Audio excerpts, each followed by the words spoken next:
سيدنا محمد وعلى آل سيدنا محمد. أعوذ بالله من الشيطان الرجيم. بسم الله الرحمن الرحيم. الحمد لله رب العالمين، والصلاة والسلام على سيد المرسلين وعلى آله وصحبه أجمعين. رب اشرح لي صدري ويسر لي أمري واحلل عقدة من لساني يفقهوا قولي.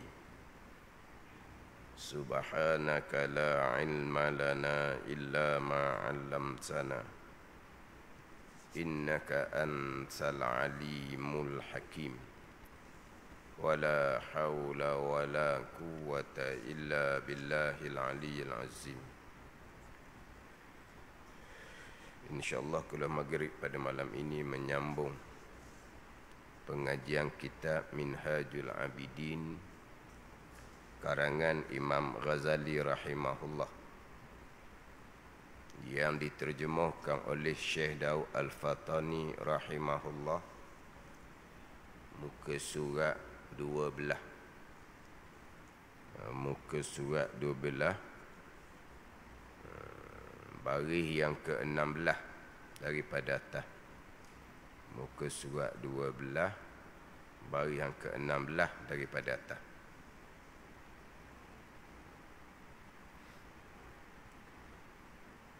Qala al-muallifu rahimahullahu ta'ala wa nafa'ana bi'ulumihi amin. Maka tiada engkau ketahui sesuatu daripadanya daripada segala kefarduan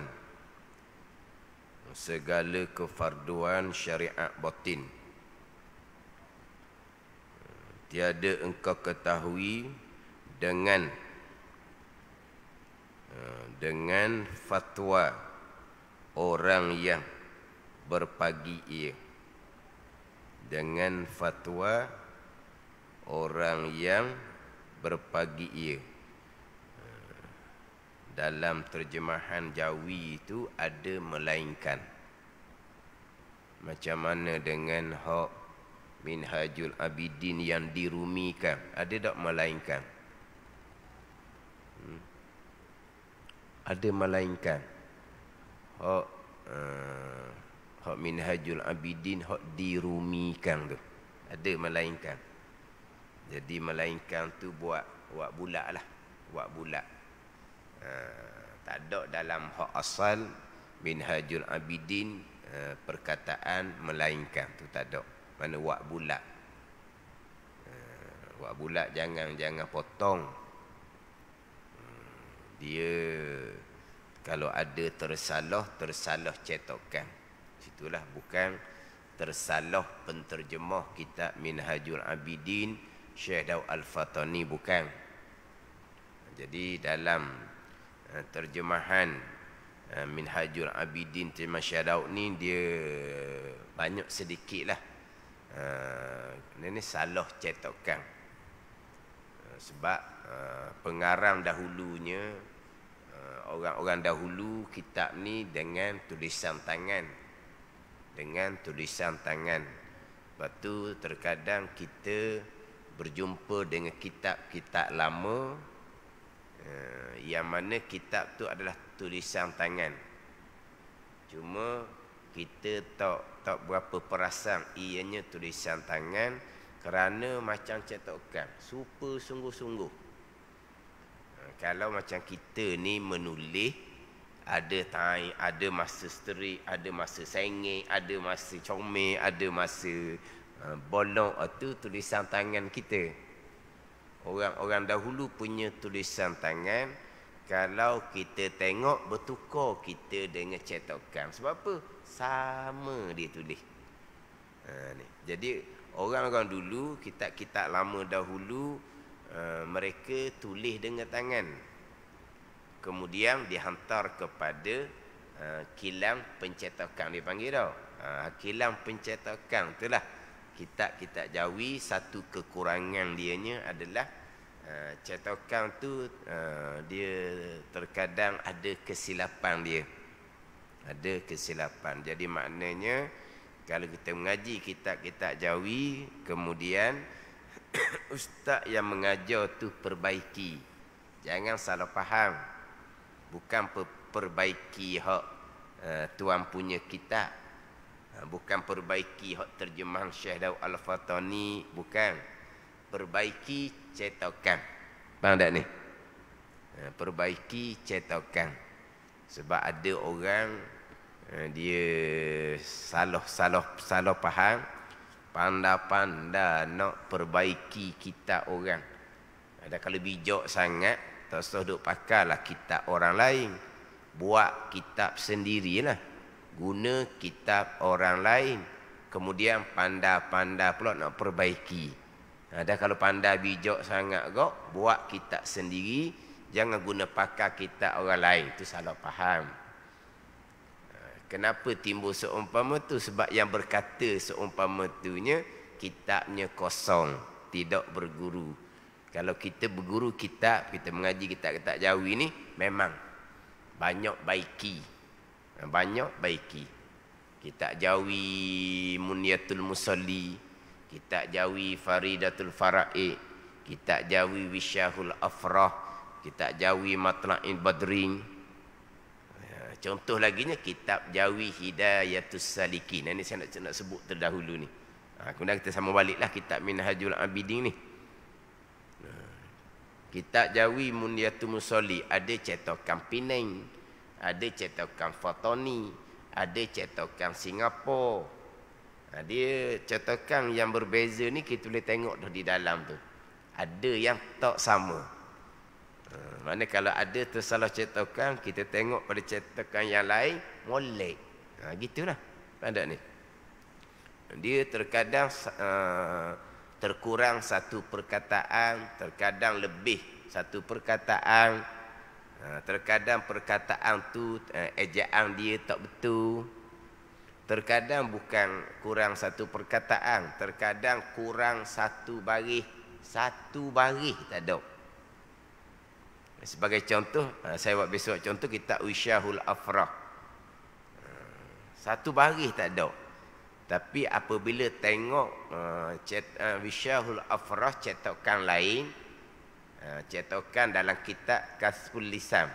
Kasful Lisan, kitab Pekoh, di dalam tu Kasful Lisan, di tepi tu Wisyahul Afrah. Jadi bila tengok hak Wisyahul Afrah yang berada di tepi cetakan kitab Kasful Lisan, comel pula, tak ada kurang satu baris tu. Satu baris tak ada.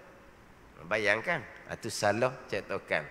Contoh mudah nyata kita orang mengaji kok Hidayatus Salikin. Kitab Hidayatus Salikin ni di antara kitab orang tua tak tinggal mengaji. Kitab Hidayatus Salikin, kitab Munyatul Musalli, kitab Faridatul Fara'i. Ni kalau orang tua-tua mengaji, ada kitab ni dalam simpanan mereka. Kitab Hidayatus Salikin. Saya mengaji dahulunya Hidayatus Salikin hak nipi. Hak nipi, hak di tepi Hidayatus Salikin tu ada kitab Ad-Durrun Nafih, kitab Tasawuf Haqiqah. Tapi ada Hidayatus Salikin hak baru, dia tebal dan tulisan dia besar. Di tepi kitab tu kosong, boleh buat catatan. Tu hak Hidayatus Salikin. Hak tu kemudian masa saya mengaji di pondok dengan almarhum Baba Najmuddin Kerandang, kitab Hidayatus Salikin, ada ke tidak cetakan baru tu wallahu alam, tapi saya tak tahu pun masa tu. Kita orang semua pakai Hidayatus Salikin hak kitab lama. Tulisan halus, kemudian nipih kitabnya. Kemudian di tepi itu ada kitab lain, kitab Ad-Durrun Nafih. Di tepi itu bukan nota kaki, kitab lain. Masa saya mengaji dengan almarhum Baba Najmuddin Kerandang, banyak diperbaiki kan hak Hidayatus Salikin tu. Perbaiki. Tok guru perbaiki kerana dia ambil daripada gurunya perbaiki. Gurunya perbaiki ambil daripada guru sampailah kepada Syekh Abdul Samad Al-Falimbani. tuan kita Hidayatus Salikin tu. Jadi perbaiki ambil dia guru sampai ke tuan kita. Kalau belajar. Jadi banyak perbaiki. Kemudian barulah jumpa Hidayatus Salikin. Cik Tokan kemudian ni dia tebal dan tulisan dia besar. Dalam kitab Hidayatus Salikin hak Cik Tokan baru ni, ayat Al-Quran, hadis Nabi, ada baris belaka. Ada baris belaka. Pandai ni. Hak dalam Hidayatus Salikin hak lama, ayat Quran tak ada baris, hadis Nabi tak ada baris, zikir-zikir tak ada baris, doa-doa tak ada baris. Dia gitu. Kemudian dia tebal di tepi tu kosong. Dia tengok balik, saya perbaiki masa mengaji dengan almarhum Baba Najmuddin Kerandang tu, terkadang tengok dalam hak baru ni molek. Tak payah perbaiki. Mana apa ni? Betul hak dalam hak baru tu sama dengan hak almarhum tugu saya Baba Najmuddin Kerandang perbaiki. Masa perbaiki ni ikut tugu kata je lah. Tapi sama dengan hak Hidayatus Salikin hak baru. Terkadang hak Hidayatus Salikin hak cetakan lama tu molek. Hidayatus Salikin hak cetakan baru tu salah. Mana? Masa saya mengajar sekarang ni saya regu dua tu. Tengok sama dua tu. Terkadang hak cetakan nipis hak lama comel. Hak cetakan hak tebal hak baru salah cetakan. Terkadang hak nipis cetakan lama tu tersalah cetakan. Tengok hak Hidayatus Salikin hak tebal cetakan baru molek pula. Ni faham molek ni maknanya kalau ada perbaiki kita bukan perbaiki hak tuan kita, perbaiki tersilap cetakan. Sebab ada orang dia mengaji dulu gitu. Guru dia kata jangan pandai-pandai nak perbaiki kita orang. Kalau pandai sangat, bijak sangat buat kita sendiri, sebab guru yang sebut seumpama tu kitabnya kosong, tidak berguru. Maka nak baikinya macam mana? Sebab ada tuan guru, saya pernah ngaji dengan tuan guru yang langsung dia tak tahu baca kitab Jawi.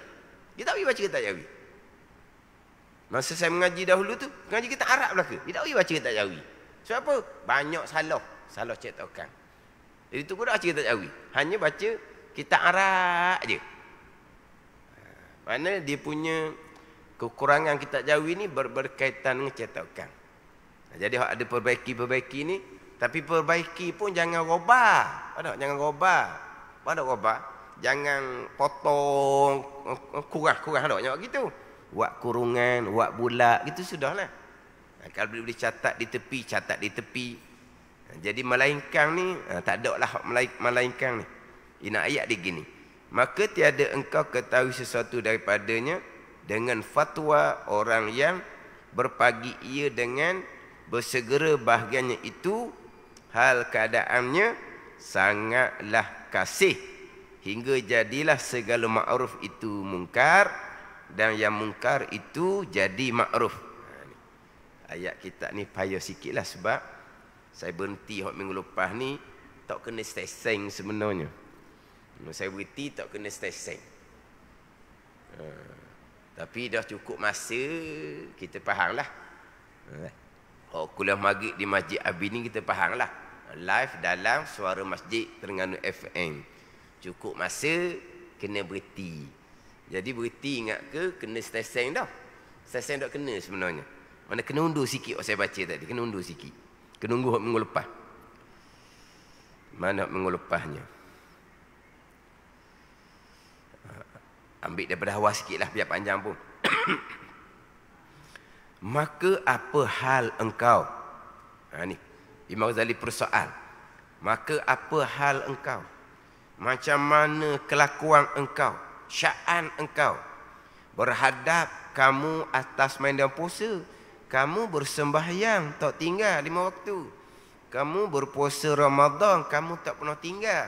Kenapa? Kerana Quran perintah. Sembahyang perintah Allah dalam Al-Quran. Puasa perintah Allah di dalam Al-Quran. Maka kamu pun bersembahyang, kamu pun berpuasa kerana perintah Allah di dalam Al-Quran. Dan ni padahal engkau tinggalkan segala fardu itu, segala kefarduan syariat batin. Mana kefarduan syariat batin terdahulu? Tawakkul, redha, sabar, taubah, ikhlas engkau tinggalkan. Walha sebagaimana sembahyang, puasa yang engkau kerjakan itu perintah Allah di dalam Al-Quran. Tawakul sama, redha sama, sabar sama, taubah sama, ikhlas sama. Perintah Allah Tuhan yang Esa di dalam kitab yang sama, Al-Quranul Karim. Betapa hal kamu bersembahyang kerana perintah Allah di dalam Al-Quran. Berpuasa Ramadan kerana perintah Allah di dalam Al-Quran. Tapi kamu tinggalkan perintah tawakul, perintah redha, perintah sabar, perintah taubah contohnya, perintah ikhlas, perintah syukur yang sama juga perintah Allah di dalam Al-Quranul Karim juga. Engkau tinggalkan. Betapa hal kamu, betapa sya'an kelakuan kamu seumpama itu.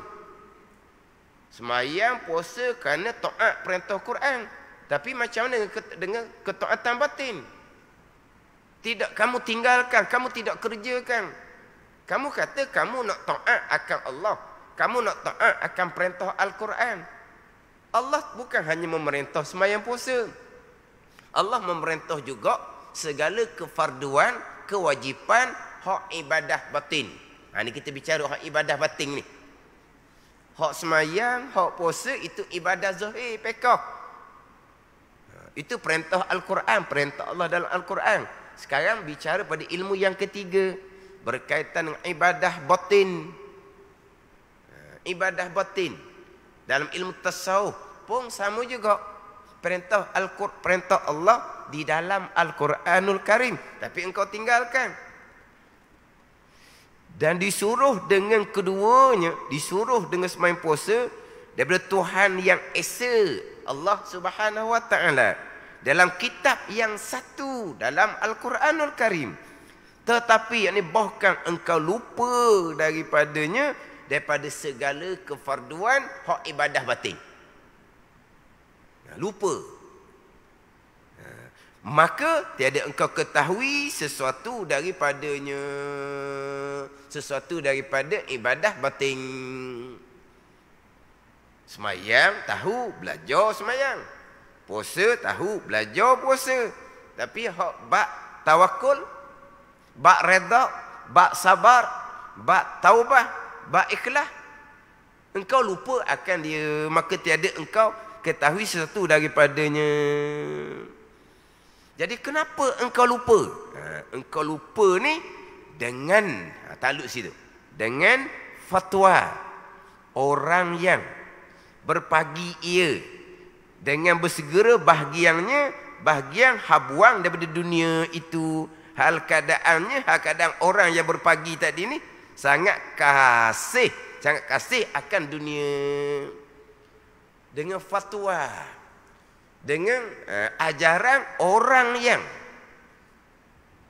ini siapa ni? Ulama-ulama yang berpagi mereka itu bersegera kepada bahagian dunia.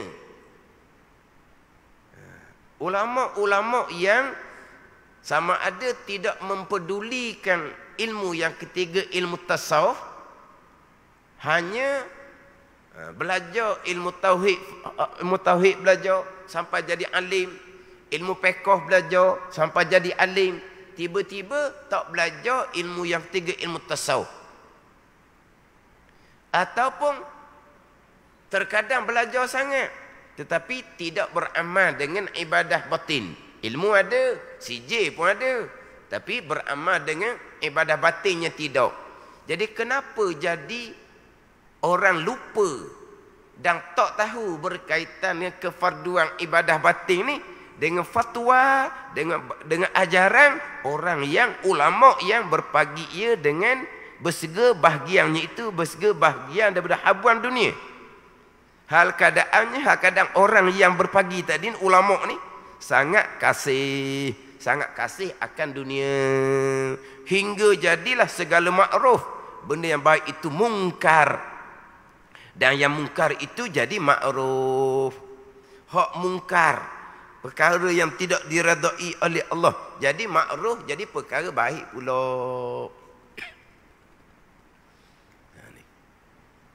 Jadi macam sebut minggu lepas lah, Ilmu yang ketiga ni agak panjang sedikit lah. Ilmu yang pertama ilmu tauhid. Ilmu yang kedua ilmu fiqh. Ni ilmu yang ketiga susunan dalam kitab Minhajul Abidin ni agak panjang sedikit. Tapi ini baru permulaan ni. Baru permulaan pembicaraan akabah ilmu. Bonggok ilmu daripada 7 akabah dalam kitab Minhajul Abidin. Baru permulaan. Nanti akan diperhalusi pula. Ilmu tauhid diperhalusi, mana fardu ain, mana fardu kifayah. Ilmu fiqh pula diperhalusi, mana fardu ain, mana fardu kifayah. Nanti dia akan bicara. Kemudian ilmu tasawuf, mana fardu ain, mana fardu kifayah. Dan inilah tujuan kuliah maghrib malam ni di Masjid Abidin. Ambil kitab Minhajul Abidin ni, bukan ambil kitab Minhajul Abidin daripada awal, bukan. Saya cuma ambil di akabah ilmu jua sebagai panduan kita berkaitan dengan ilmu sendiri. Sebagai panduan berkaitan ilmu sendiri. Tambahan pula, hak kita mari Masjid Abidin ni live dalam Terengganu FM Suara Masjid. Jadi penting sangat untuk kita memahami berkaitan dengan kedudukan ilmu. Penting sangat-sangat. Susunan ilmu penting sangat-sangat. Ada ni. Sebab ni permulaan ni. Hak ni hak permulaan. Tanpa ilmu tidak ada bicara-bicara yang lain, tidak ada. Al-ilmu imamul amali wal amalu tabi'uh. Di muka sebelah kita terdahulu. Ilmu menjadi imam kepada amalan. Ilmu imam, amalan tu makmum, kena ikut ilmu. Wal amalu tabi'uh. Amal ibadah ialah mengikut ilmu. Buat ikut ilmu baru dipanggil amal ibadah. Kalau buat ikut gamuk-gamuk, kalau buat ikut rasa-rasa, kalau buat ikut suka-suka, walaupun kebetulan betul pun tak panggil amal ibadah. Ingat baik. Jadi nak bicara bab taubah, nak bicara bab halangan dunia, halangan syaitan, halangan manusia, halangan nafsu panjang lebar dalam susunan akabah dan kitab Minhajul Abidin ni, pokok pangkalnya mari daripada ilmu. Ilmu, kemudian taubah. Ini pokok pangkal dia. Jadi ilmu ni cukup penting. Ilmu apa ni? Ilmu cukup penting. Nak panggil apa? Ilmu tu wajib belajar ijma' ulama'. Fardu ain tauhid, fardu ain fiqh, fardu ain tasawuf. Itu ilmu. Nak panggil apa? Hak saya biasa sebut, hak ayat tugu sayanya, nak cari ilmu kena ada ilmu. Ini saya biasa sebut. Nak cari ilmu kena ada ilmu. Nak cari ilmu mana? Ilmu fardu ain tauhid, fiqh, tasawuf. Kena ada ilmu. Ilmu apa? Pengetahuan kita, 3 ilmu yang kita wajib kena dahulukan. Tauhid, fiqh, tasawuf. Pengetahuan mana? Dia panggil ilmu lah. Ilmu bahasa Arab. Pengetahuan bahasa Malaysia kita. Pengetahuan, hak fardu ain tauhid hak mana? Fardu ain fiqh hak mana? Fardu ain tasawuf hak mana? Ni. Ini panggil pengetahuan. Ni pengetahuan. Ilmu, nak cari ilmu. Maksud apa? Sekarang ilmunya fardu ain tauhid, fardu ain fiqh, fardu ain tasawuf. Kemudian fardu kifayah luahlah. Dan cabang-cabang ilmu syariat yang lain luahlah. Ilmu-ilmu alat untuk memahami ilmu-ilmu syariat luahlah, tu belah-belah ilmu.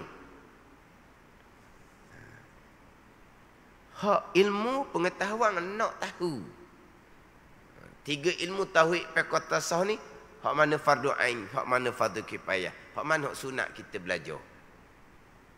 Dia panggil apa tu? Hak tu penting. Sebab tu saya ambil kitab Minhajul Abidin sebagai sebarang umum. Bukan hanya di Masjid Abidin saja, bukan melalui Terengganu FM Suara Masjid. Yang mana terkadang bukan kata individu yang nak belajar. Bukan kata individu yang nak belajar. Teraba-raba. Bahkan terkadang masjid surau yang ada dia pun jawatan kuasa dia. Dia ada pula dia punya dia punya jawatan kuasa tidak ada biru ke apa? Biru dakwah, biru ada biru ekonomi, biru kebersihan gitu tak. Jawatan kuasa ni ada pula biru dakwah lah barangkali hak atur kuliah. Maknanya yang atur kuliah ni bukan seorang, dia ada jawatan kuasa. Yang duduk depan tu seorang lah. Yang tukang telefon ke ustaz tu seorang lah. Hak telefon ke ustaz tu. Tapi dia punya jawatan kuasa. Maknanya bukan seorang. Maknanya jawatan kuasa masjid satu kampung ni. Yang diwakili oleh jawatan kuasa tadi ni. Susung kuliah pun. Mana apa ni? Tak tahu hala tuju. Bukan individu kita seorang ni. Individu kita seorang tak tahu hala tuju, pakai duk pening seorang gitulah, bengong seorang gitu je lah.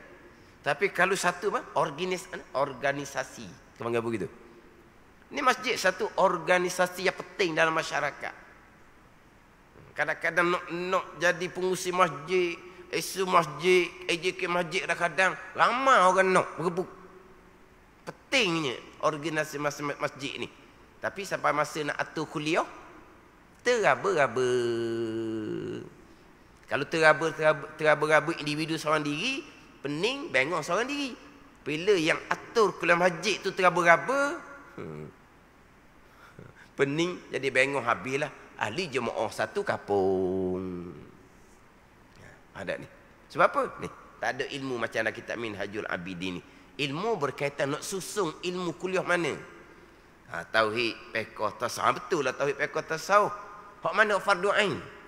Hak mula-mula nak ambil kitab mana? Pada ni. Kemudian nak cari ustaz mana yang nak ajar fardu ain tauhid ni? Nak cari ustaz mana yang ajar fardu ain fiqh ni? Nak cari ustaz mana yang ajar fardu ain tasawuf ni? Pihak masjid lah pula yang kena susung. Jangan pakai jember, pakai capar, pakai ambil gitu je. Lepas tu nak arah-arah tak boleh. Ustaz mari. Pihak kami nak kita tauhid sebab 20. Ya tak boleh gitu. Sebab orang ni ada kelebihan di sendiri, ada kekurangan di sendiri. Dan kalau kita nak isi hak fardu ain tauhid sebab 20, kena cari hak ustaz yang boleh bawa. Ada dah fardu ain tauhid sebab 20. Nak fardu ain bab fiqh, bab semayang. Kena cari ustaz yang boleh bawa fardu ain dalam bab semayang. Ada dah hak fardu ain bab semayang, fardu ain ilmu tasawuf. Kena cari ustaz yang boleh bawa hak fardu ain tasawuf. Jadi sebelum nak cari ustaz tu kita ada dah hak tangan kita ni. Bukan mari ustaz, okey. Ustaz, tugas ustaz kena ajar fardu ain fiqh bab semayang. Tadilah seseorang ada kelebihan, ada kekurangan. Sampai dia gitu. Sebab yang mengatur ni tak ada hala tuju. Tak ada ni. Pengetahuan. Pengetahuan berkaitan dengan ilmu. Ini saya ambil kitab Minhajul Abidin. Itu hak organisasi masjid. Ingat baik, organisasi masjid ni bukan satu kedudukan pangkat yang boleh dibangga-bangga. Ada gambar muka kita di apa kata? Di apa? Di apa kata tu? Hak di luar tu lah, apa kata? Carta, bukan carta. Carta orang tahu. Carta organisasi masjid. Carta ada gambar. Bukan hak tu. Kita sudah menerima satu amanah yang besar untuk mengatur masjid rumah Allah, satu organisasi yang penting dalam kampung, dalam bab agama. Semua tu akan dipertanggungjawabkan di padang mahsyar nanti. Kalau menjalankan tugas betul dengan pengetahuan ilmu ni, besarlah kelebihan. Tapi kalaulah hak dipertanggungjawab pun begini pening, mahsyar lagilah pening. Ini satu organisasi ni ramai, bukan seorang. Dia tidak boleh letak atas seorang. Tak boleh letak atas seorang. Nak letak atas pengurusi. AJK buat apa? Dia bukan atas orang ni, di atas organisasi ni. Faham tak ni? Melainkan kalau di masjid itu seorang cotek tu je. Dia je. Hak lain tak ada. Dia lah bertanggungjawab. Ada ni. Ramai. Semuanya akan ada bahagian belaka tu. Kemudian yang mengajar pula, kalau tak ada hala tuju, dia mengajar je. Di tempat yang kamu mengajar tu, fardhu ain tauhid ada ke tak? Fardhu ain fiqh ada ke tak? Fardhu ain tasawuf ada ke tak? Saya mari nak uyah saya je. Jangan kita pergi tempat orang. Kalau kita nak mengajar mengikut susunan kita, kita mengajar di masjid kita sendiri. Surau, madrasah, musola kita sendiri. Orang mari cari tempat kita, kita aturlah kuliah mengikut apa yang kita nak atur. Sebab apa? Sebab tempat kita. Adapun kalau kita pergi tempat orang, dijemput, kita kena tengok tempat tu ilmu fardhu ain tauhid macam mana, ilmu fardhu ain fiqh macam mana, ilmu fardhu ain tasawuf macam mana. Faham tak ni?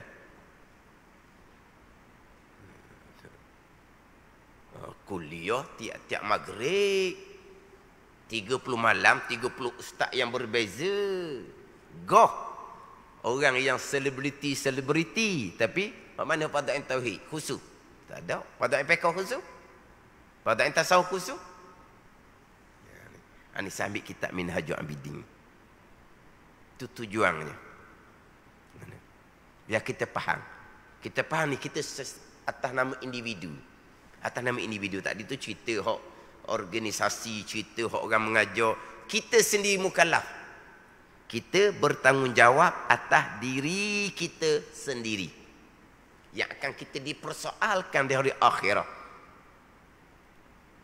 Apabila tak belajar fardhu ain tauhid fiqh tasawuf, mengekali jahil fardhu ain tauhid fiqh tasawuf, malaikat akan catat dosa besar setiap saat selagi tidak memulai belajar. Walaupun duduk belajar sekalipun, tapi bukan belajar fardhu ain. Ingat baik. Itu dosa besar mengekali jahil fardu ain. Dosa besar akidah salah. Dosa besar sembahyang salah. Dosa besar riya, ujub, takabur, hasad. Itu dosa besar lain pula. Tapi rupanya duduk masjid. Rupanya duduk dalam majlis ilmu, dalam kuliah agama. Tapi duduk dalam keadaan mengekali jahil fardu ain. Kenapa? Tak ada ahli tuju. Ini kita sendiri individu. Kita di individu yang mukallaf, yang akhir balik kita bertanggungjawab atas diri kita sendiri, dan kita ada anak bini. Kita ada anak bini. Tapi macam mana, susah juga. Susahlah akhir zaman. Kita kena usaha cari sendiri. Tak boleh kita nak belajar secara duduk dalam majlis ilmu, dalam masjid beretikaf, terpaksalah kita mengikuti live FB. Gitu je lah. Live FB sekarang ni termasuk tutugu daripada foto ni. Termasuk live FB daripada tutugu pondok di Malaysia kita ni. Kita kena ikut tu lah. Sebab apa? Sebab terkadang kita nak tumpang di masjid kampung kita, ceramah gitu je. Cerita bab kelebihan. Baguslah cerita kelebihan tu. Tapi macam mana nak dapat kelebihan kalau akidah salah? Macam mana nak dapat kelebihan kalau cara kita mengerjakan ibadah salah? Macam mana kita nak dapat kelebihan kalau kita tidak ikhlas dalam melakukan amal ibadah? Bukan salah cerita bab kelebihan. Sebab fadilah ni hadis Nabi sallallahu alaihi wasallam. Hadis cerita bab fadailul a'mal. Fadilah amal. Tapi macam mana nak dapat fadilat tu? Mana kita ambil molek hak kitab Minhajul Abidin ni. Tapi ayat kitab tu kadang-kadang ada sikitlah hak payah dia tu. Mana kita kena ambil, kena satu. Jadi sekarang ni ini ilmu yang ketiga. Hak pegangan alhamdulillah selesai. Ni atas masing-masing. Hak pekoh bab sembahyang puasa, bersembahyang berpuasa dengan ilmu. Kalau bersembahyang berpuasa tanpa ilmu tidak ada bicara. Sekarang ni bersemai berpuasa, tetapi engkau tinggalkan kefarduan hak syariat batin. Tinggal dan engkau lupa. Tiada engkau ketahui sesuatu daripadanya. Dengan sebab apa? Dengan fatwa, dengan ajaran orang yang ulama yang berpagi dengan bersegera bahagiannya itu hal keadaannya sangat kasih kepada dunia hingga jadilah segala makruf, perkara yang baik itu mungkar dan yang mungkar itu jadi makruf. Dia begini. Saya sebut tadilah, orang yang di sini kena pada orang yang berilmu, ulama. Sama ada dia tidak mempedulikan ilmu tasawuf, dia hanya mempedulikan ilmu-ilmu yang lain, alim tauhidnya, alim fiqhnya. Alim fiqh ni bukan fiqh ibadat. Fiqh ibadat alim, fiqh muamalat pun alim, fiqh munakahat pun alim, fiqh janayat pun alim. Alim, ilmu tafsir alim, ilmu hadis alim, tapi pembicaraan bab syariat batin tidak dipedulikan. Dengan fatwa orang yang seumpama ni lah, akhirnya lupa engkau daripada hak perintah syariat batin. Mereka mana ni? Orang berilmu mana ni? Orang berilmu yang berpagi-paginya nak cari habuan dunia. Kerana kasih akan dunia. Akhirnya perkara makruf jadi mungkar. Mana perkara makruf jadi mungkar? Contohnya perkara makruf, perkara baik, belajar. Tu perkara baik. Bukan baik ni, wajib ijma' ulama'. Tapi belajar ni, dia letak niat nak dapat dunia. Ni. Siapa yang mengajar tu? Orang yang berpagi-pagi duduk kejar dengan dunia yang ia sangat kasih pada dunia. Dia ni orang berilmu tapi kasih ke dunia, dia ajar pula kepada orang belajar dengan dianya. Belajar, kalau belajar, kelas ni, boleh gaji banyak ni, boleh gaji banyak ni. Kelas berapa? Kelas 3, kelas 4, kelas 5. Ini bukan cerita zaman learning ni. Cerita zaman dulu. Cerita zaman dulu. Orang zaman dulu. Ada orang tua-tua cerita. Kalau belajar, kalau agama, kelas 5. Gitu ada. Betul dah ni. Kelas 5, kelas 6. Ke kelas berapa tak tahulah boleh jadi ustaz ni. Kelas 5 boleh gaji banyak mana? 1 riyal. Kelas 6 boleh gaji banyak mana? Ia letak niat belajar tu dengan niat dunia. Akhirnya perkara makruf, perkara baik, belajar agama ni perkara makruf jadi mungkar, berdosa besar. Belajar agama niat dunia seumpama tu. Sebab apa tu? Kerana belajar fatwa daripada orang yang ulama yang matlamat dia adalah dunia. Dan yang mungkar itu jadi makruf. Niat belajar nak dapat kepada dunia seumpama itu mungkar. Tak apa. Tak apa pula dah jadi molek. Mana mungkar jadi makruf? Contohnya ilmu tasawuf tidak dipedulikan. Mungkar. Tiba-tiba tak apa. Janji akidah kita comel, mayabang kita betul, okey dah. Lepas tu ilmu tasawuf jahil, tak apa. Pada mungkar, makruf pula dah jadinya. Ni. Sebab apa ni? Dengan fatwa orang yang mana ulama yang orang berilmu yang berpagi-paginya cari habuan dunia kerana mereka sangat kasih akan dunia. Mereka meninggalkan ilmu yang ketiga, ilmu tasawuf ataupun belajar tetapi tidak beramal. Tidak beramal dengan tawakul, tidak beramal dengan redha sabar, tidak beramal dengan taubah, tidak beramal dengan keikhlasan. Belajar letak niat molek, kena ikhlas molek. Ni. Kerana itulah jadi timbulnya sembahyang puasa tetapi ditinggalkan kefarduan hak ibadah batin, dilupakan akan kefarduan hak ibadah batin. Dan orang yang mengsia-siakan akan ulum, yang dinama akan dia akan ulum Allah Ta'ala dalam kitabnya Nur dan Hudan dan Hikmah. Jadi berhenti ni pun sama juga, di tengah jalan, bukan di stesen. Tapi masa kita sampai dah kena berhenti. Jadi insya-Allah minggu depan kau nak sambung kena undur baliklah sebab berhenti di tengah jalan. Bukan di stesen. Mana tempat hak berhentilah. Ni masih lagi sambungan ni. Titik pun dok lagi. Tinggi-tinggi baru koma baru ni. Mana stesen ni hak titik tu stesen lah. Mana ni bukan titik ni. Koma saja bukan tempat dia. Jadi sampai masa jadi insya-Allah minggu depan lah kita sambung balik dan kita kena undur balik hak di sebelah belakang dia tu. Wallahu a'lam. Bismillahirrahmanirrahim. Alhamdulillahirabbil alamin. Wassalatu wassalamu ala sayyidil mursalin wa ala alihi wa sahbihi ajma'in. Allahumma iftah alaina futuhal arifin. Allahumma allimna ilma akdamin wa fahimna famasabikin warzuqna ruqat talibin.